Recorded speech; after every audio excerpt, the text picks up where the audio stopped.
March মাসে শুরু করে দিলাম চন্দ্রমল্লিকায় নতুন চারা তৈরি করা, তাই জন্য ডগাগুলো আগে কেটে নিয়েছিলাম।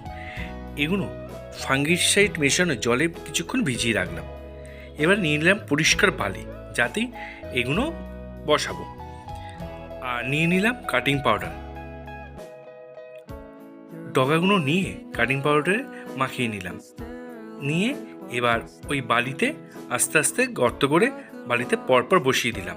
এবার এটা একটা ছায়াযুক্ত জায়গায় রেখে দিলাম। 15 দিন পর যখন এই ডগাগুলো টেনে টেনে তুলছি, দেখছি নিচে শিকড় হয়ে গেছে। কত ভালো শিকড়! এগুলো এবার বসাবো। তার জন্য নিয়ে নিয়েছিলাম ছোটো একটা টব 4 ইঞ্চি, তার মধ্যে খোলামকুচি দিয়ে মাটি ভরে দিলাম অল্প করে। এবার এই যে নতুন চারা গাছটা আস্তে আস্তে বসালাম। বসিয়ে এখানে আবার জল দিয়ে ছায়াযুক্ত জায়গায় রাখবো দিন 10 জন্য, তারপর আলোতে নিয়ে আসবো।